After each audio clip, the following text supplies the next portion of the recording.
It's about a team and a city. Not just any team, a relentless expansion team that was fierce from day one and fought to the playoffs in year one. Not just any city, a city that literally burned to the ground, then with fiery passion came back from the ashes. A team that said, we will help build this league, defy its conventions, and elevate it to new heights. That is Aaron Jordan at his best. A city that said, we won't be kept down. We will overcome any adversity that confronts us. It's a team and a city with 50 years of defining an entire sport, of being legendary.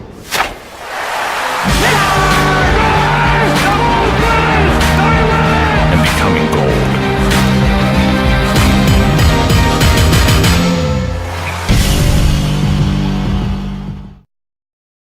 Chicago was not an NBA city, was not a basketball city. It was sort of ironic because being an urban place, it was a place where basketball was played. Chicago gets a team, the Zephyrs in 1961. They're playing and nobody's going. A team leaves Chicago and moves to Baltimore. Dick Klein, this local businessman, he sort of had a dream about getting a pro basketball team. He's trying to put together this group to get an expansion team. The league is like, what do we want, another Chicago franchise that's going to move? They would call him baloney, and why he was wasting his money on a thing like this, they thought he was nuts. Dick Klein set up ownership where he was the managing partner, but he wasn't the biggest financial holder. And they ended up hiring Johnny Kerr, three-time All-Star and a champion with the Syracuse Nationals, hires him to be the first coach. Johnny Kerr was a teammate of mine in Baltimore my rookie year, and he said, Rook, I'm going to take you with me. They traded Jeff Mullins and Jimmy King for Guy Rogers. Rogers had the assist record, 27 assists in the game. There were many, many times they were playing before fewer than 1,000 people. Wirtz wouldn't even let him into the Chicago Stadium. They played at the amphitheater, where the Stockyards was still in business at that time. Newspapers were not covering it. Nobody traveled with the Bulls when they started. We played 5 games in 5 days in 5 different cities. I was thrilled to death because guys got tired and I got a chance to play. Johnny played a very appealing style, very up-tempo, pushing the ball. He would have this towel he'd be waving every game. He turned out to be a pretty good coach. When they made the playoffs, the amphitheater had an offer for a trade show, so they kicked the Bulls out. The Bulls are the only team to make the playoffs as an expansion team and hold the record for the most wins as an expansion team, 33 wins. Well, I think the job that Johnny Kerr did the past season was one of the greatest coaching jobs that I've ever seen. You have dedicated men playing and you had dedicated men running the organization. The fans were getting to know them, and there was exciting games every night. The team kept winning, and the fans really enjoyed it. The amphitheater was full. They thought, well, these guys are going somewhere. Basketball's here to stay this time.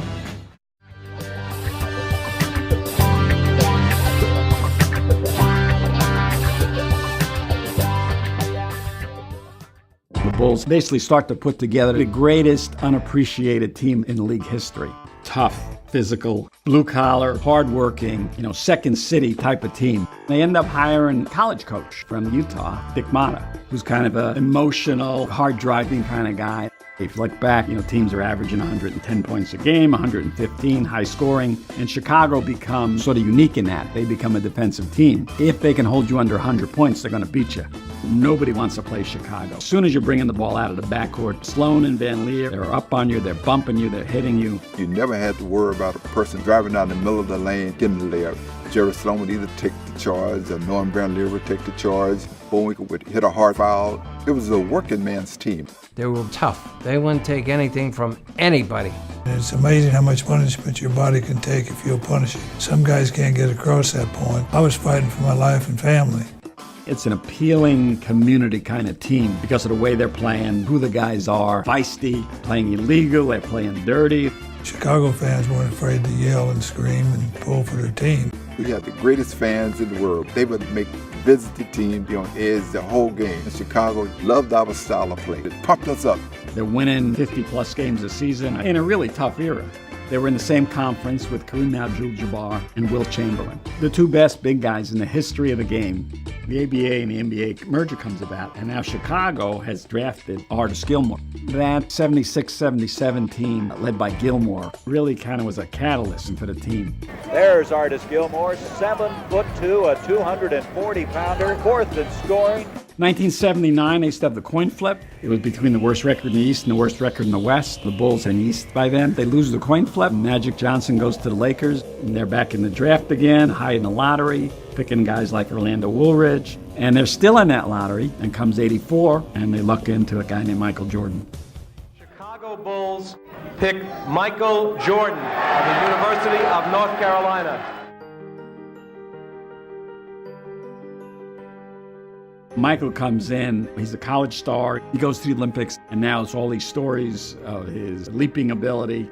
He's scoring, he's dunking in his rookie year, he's averaging 28 points, and is one of the big stories of the NBA season. By now, the Bulls are owned by Reinsdorf. Jerry sees a lot of opportunities. They knew they had Michael, but now it was trying to figure out what else worked. That included players and coaches. That was kind of the task that Jerry Krause was given, was to observe what we had and really change the culture. I learned early on that the best thing I could do was compliment Michael. Jordan, having played only 18 regular season games, goes in and gets 63 points against Boston. That really opens national eyes to, wow, this guy, he's not just a great player, this guy is something different. Larry Bird says this is God disguised as Michael Jordan. Doug Collins is hired as coach. Opening night there in Madison Square Garden, Jordan goes over to Doug before the game, says, don't worry, coach, I'm not letting you lose this game. Scores 50 points. And from there, takes off on his spectacular season, averages 37 points. Even though Magic and Bird are winning titles, this guy is the guy that everyone in the league wants to see. This is the most spectacular player in the game. And now the stadium begins to fill up. Bulls tickets become a specialty item. What is he going to do next? The Bulls really enhance upon that. They put together a show that becomes iconic. The Bulls introductions, the Bulls game presentation, things that are going around in the Chicago Stadium. Nobody had done this. This is it's practically unheard of. Outside of drafting Michael Jordan, the most significant draft was the year that they drafted Scottie and Horace. You could tell that they were going to give us a different dynamic on the floor. Their athleticism, their length was something that we didn't have. Now Michael was really a veteran, and now the younger guys had to come in and really show him that they could play. The closeness and the bond is just not something that happened overnight, especially when you talk about a guy like Michael, who was globally a huge icon. We just needed that time to bond as not only teammates, but as friends. The rivalries back then were more significant than they are now, especially in a division, because you played those guys 6 times a year. And it seemed like every time you turned around, you were playing them. They were real rivalries. We, for years, got bullied by the Pistons. It was confrontational. We didn't like them. They didn't like us. It was a great rivalry. It did a lot for us in terms of teaching us. We knew that we were right there and that there was a few things that we had to do to get over the hump. It wasn't kind of just handed to us. We had to take our lumps along the way. Every year we seemed to find a little bit more cohesiveness as a team, but it was a process and it involved Doug Collins kind of doing his thing for 3 years, getting us to a spot when hiring Phil Jackson, and his teaching and coaching that gave us a little impetus to get to another level. We had a lot of adversity going into that Game 7, which we thought we could win. We had such a great Game 6 where we demolished them. After that game, there was a lot of long faces. You really got a sense of how important this game was and how important where we needed to be as a group. I remember Jordan standing up at the end of the game, and we're in the locker room, and he said, "This will never happen again. We'll never lose to this team again."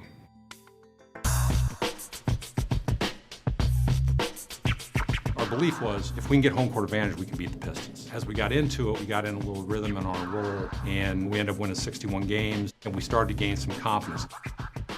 There was a physical issue. Bill was always the one that stood up. And he was also the guy that when we needed to kind of settle a game down, we could always throw him the ball in the post, and he was going to find a way to score, get to the free throw line, and he was still playing at that level at that time.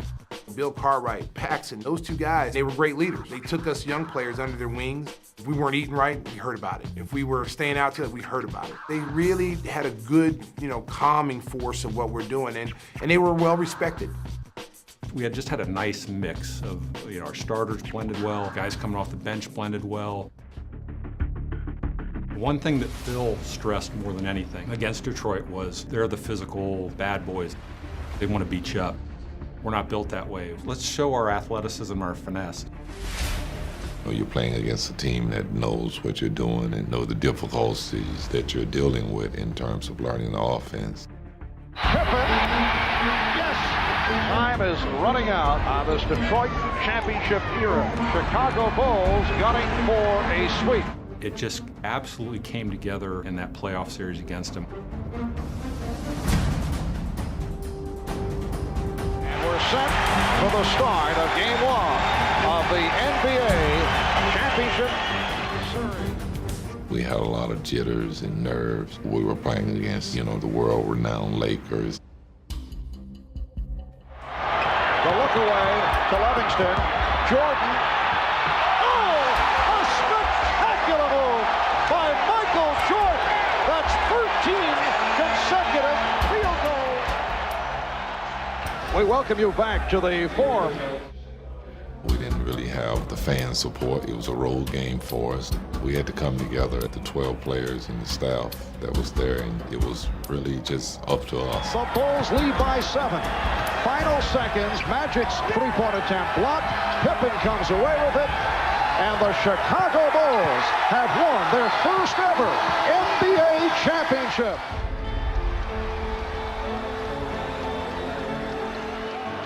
And Michael Jordan has answered a couple of questions.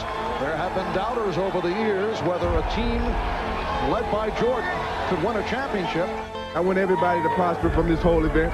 It took a team to get to this point. It's an honor to take this on behalf of a great organization and the wonderful fans of Chicago. We all as players really thank you all for your support, and we all want you to know that this one is for you. But we're going to be back here next year for another long struggle.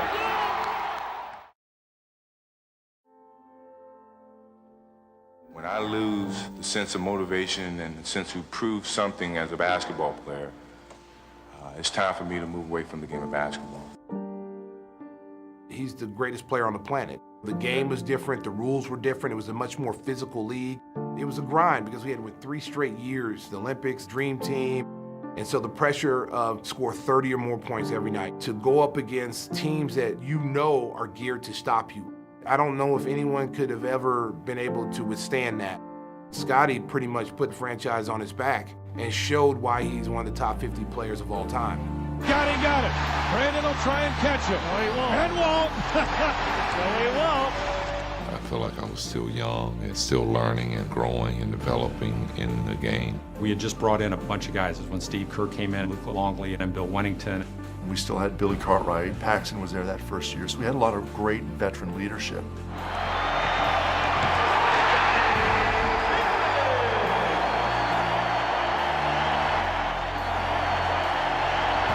Comes into Tony. Look out, it's on line. Yeah! Bulls win it! Kukoc with the lifesaver! Somehow that group kind of found a new energy, and Scotty had an MVP type of year.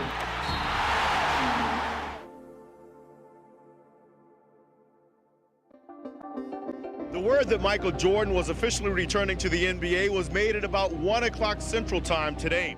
He was a little different player. He had trained for baseball. His body was a little bit different. He was a little stronger, lower body, and didn't have that as much pop as he had. In typical Michael fashion, he knew how to adapt his game. He became kind of a post-up player and hit those fadeaways.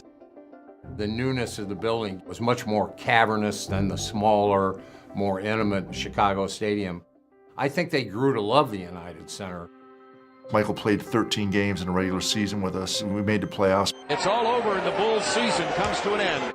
I think that really set the stage, at least for Michael. For a while, we had a lot of hope within ourselves. We believed in ourselves, and if we didn't believe in ourselves, we wouldn't have been to this point. Michael, being the person that he is, stepping up to challenges and not liking to lose, came back the next year with a vengeance. With his dedication to the game, he kind of forces everyone else to come along or get out. Dennis was new that year. He had lost Horace Grant in his rebounding and his defense at that power forward spot. So Dennis fit that bill perfectly, and really above and beyond for what Dennis did. When the lights turned on, he gave everything he had. There is the athleticism of Dennis Rodman. Doesn't give up on the ball. Ron Harper stepped up. Tony Kukoc really developed in the previous 2 years. really everyone, that team really meshed so well as a team. And that was one of Phil's philosophies, that the wholeness and the balance of everything has to be together. And I think that's one of the best teams where truly I think everyone liked everyone and wanted to be around everyone all the time. Phil would break us up every now and then and pin those two guys against each other because they're really the only ones who could push each other to the limits, but everyone else had to fight to keep up with them. Every night you step on the floor, teams were really gunning for you. In warm-ups, you could tell sometimes where teams just, before the game started, kind of succumbed to, wow, we don't have a chance. And other teams, we could see guys really roughing it up and getting ready and like, okay, we're gonna have a little battle tonight. Ruffin has it blocked by Longley. Oh, what a play to Pippen. Sally, yes, Jordan. It seemed like nothing went wrong that whole year. We won a lot of games because of the closeness. Nothing rattled us. We were more polished from the neck up. We thought the game out a little bit more. We read each other more. We communicated better on the court. We had a great group of guys in terms of our bench, guys that, were professionals in terms of taking care of their bodies and being ready for the back-to-backs. The 72-10 season was absolutely incredible, and how dedicated the team and coaching staff were, not necessarily to achieve that record, but to make sure that they were ready to win another championship. The Chicago Bulls have won the 95-96 NBA championship, 4 in 6 years, as they defeat the Sonics 87-75.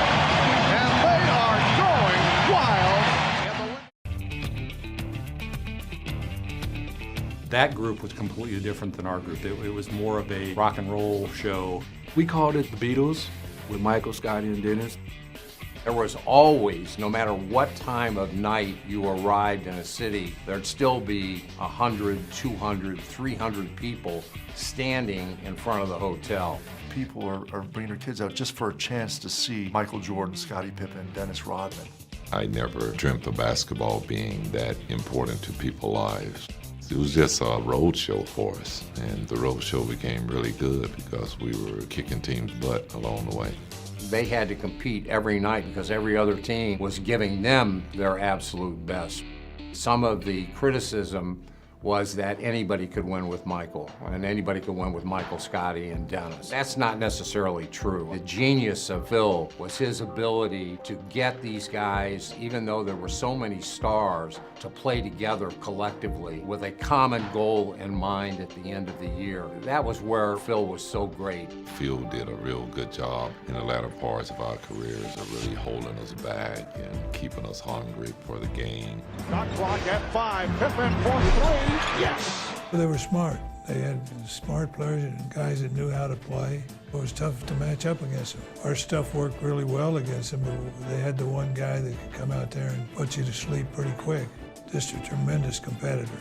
It's the clock, 5 on the 24. Here's Jordan. Did not have the shot. 5 seconds remaining in regulation. The inbound. Pippen rolls it. Coach. Have won their 5th championship in the last 7 years.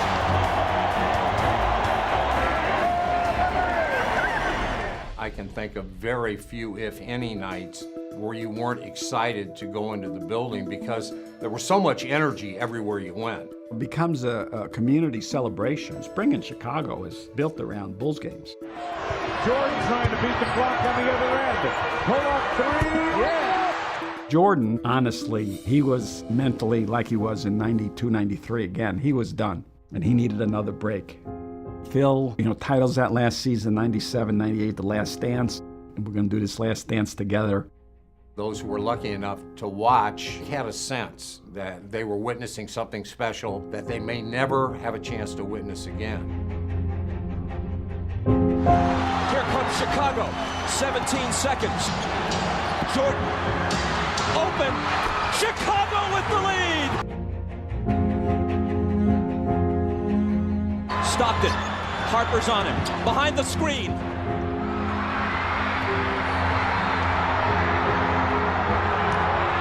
The Chicago Bulls have won their 6th NBA championship, and it's their 2nd three-peat.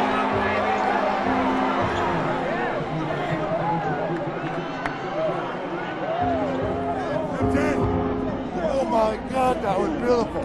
What a finish.